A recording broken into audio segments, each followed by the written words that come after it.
Sawa. Kanisa, Bwana Yesu Kristo asifiwe. Amina. Kwa majina yangu naitwa Apostle Emmanuel Wafula.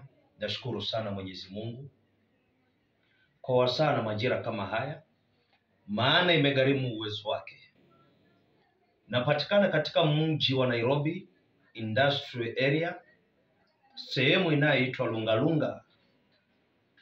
Hapa ndio madhabahu ya Mungu yapo, na wewe na kualika katika ibada ya Jumapili na kukaribisha kwenye madhabahu ya Mungu. Kanisa linaitwa New Healing Voice Church, hapa Industrial Area Lungalunga. Wewe yule ambaye umelemewa na mizigo mizito, magonjwa, umehangaika kwa madaktari, uponyaji haupatikani, wamekuhangaisha kwa waganga, ugonjwa haupatikani, lakini nataka nikuhakikishia kwamba tunaye Mungu anayeponya, tunaye Mungu anayefungua. Wewe yule ambao umejaribu ndoa, wewe ni mtoto wa kike, wewe ni mtoto wa kiume, umejaribu ndoa, baada ya miaka 5 kwenye ndoa, ndoa inakufa, njoo nipate kukuombea kwa Mwenyezi Mungu. Mungu atakufungua na utapata ndoa yenye amani na yenye utulivu. Wewe yule ambao umetafuta mtoto, umetumia madawa za kienyeji na hospitali, lakini hakuna mafanikio yoyote ambayo yanaweza kuonyesha ya kwamba uko na uwezo wa kubeba mtoto, njoo tuaminie Mungu. Mungu aliyemfungua Sarai akapata mtoto, na wewe utafanikiwa. Mungu aliyembariki Elizabeth, aliyembariki Maria, na wewe naamini katika hicho vifungo utaondolewa. Na kuna wale ambao Mungu amewajalia mnapata watoto, lakini baada ya miezi 3, 4 kufikia miezi 6 ujauzito wenu unatoka.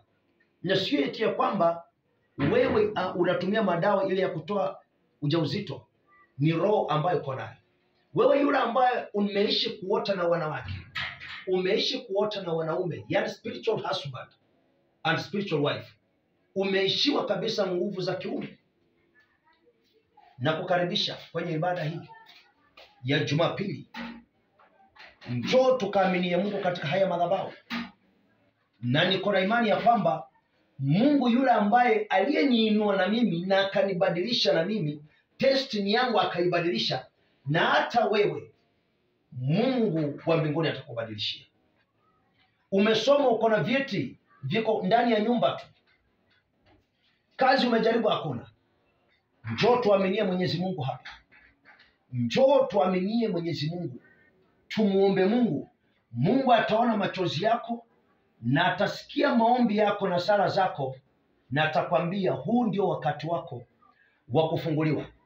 Wewe yule ambaye uko na magonjwa, kansa, TB, pressure na magonjwa mengine yale ambayo umehangaishwa, hata magonjwa mengine unaenda hospitali lakini wakipima vipimo havionyeshi magonjwa, umekamatwa katika ulimwengu wa kiroho. Maana maisha ya mwanadamu haipo katika mwili, maisha ya mwanadamu ipo katika roho. Roho ndiye imebeba kila kitu cha mwanadamu.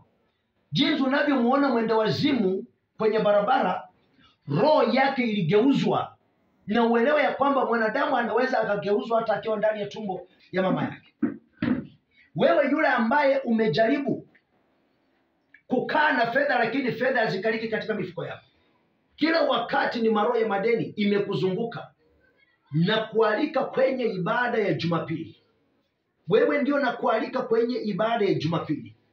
Mtu wa Mungu nisikilize, fedha haiwezi kununua ndoa, fedha haiwezi ikaleta amani kwenye ndoa, fedha haiwezi ikakupa uponyaji, bali Mungu ninayemjua, Mungu wa Ibrahimu, Isaka na Yakobo, atabadilisha destiny yako.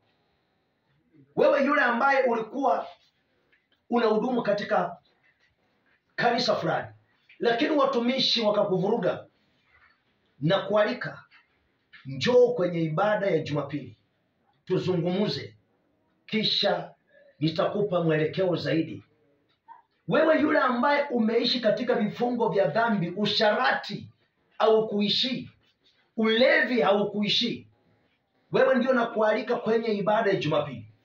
Karibu kwenye ibada ya Jumapili, na najua ya kwamba Mungu kuna mambo yale ambayo ataenda kukutendea makubwa sana. Maana Mungu amekupa nafasi hiyo, unaweza ukamtafuta tena. Mungu anakuhitaji tena. Nasema ya kwamba Mungu anakuhitaji tena. Ukisoma Wafalme wa Pili sura ya 20 mstari wa 5, Hezekia, maandiko yanasema ya kwamba Mungu aliona machozi ya Hezekia, akayavuta na akayasikia maombi na sala zake Hezekia. Wenda ni wewe, kila ambacho kimesalia tu ukutane na mtumishi wa Mungu akunenee jambo la baraka. Njoo tuaminie Mungu, mtu wa Mungu. Usikae kwa nyumba ukiwa unataabika. Choma fea yako, choma shida. Sio ya kwamba mimi ni mzuri kuliko wale watumishi wengine, bali tumepewa gharama tofauti.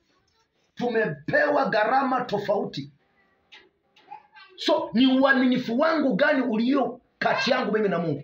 Huo ndio utakao kukufanya wewe kupitia haya mafuta ambayo Mungu aliweka ndani yangu, yakianguka kwako, na wewe niko na imani utafunguliwa. Kwa hivyo Mungu akubariki sana. Mungu akutendee yaliyo mema. Na kutegemea na nakuhitaji kwenye ibada ya Jumapili. Mungu anakuhitaji. Anahitaji akufungue. Usikae katika nyumba ukiwa unajua ya kwamba unateseka, unahangaika, unaota ndoto mbaya zimefunga maisha yako. Karibu kwenye ibada ya Jumapili. Shalom, shalom, shalom. Barikiwe sana.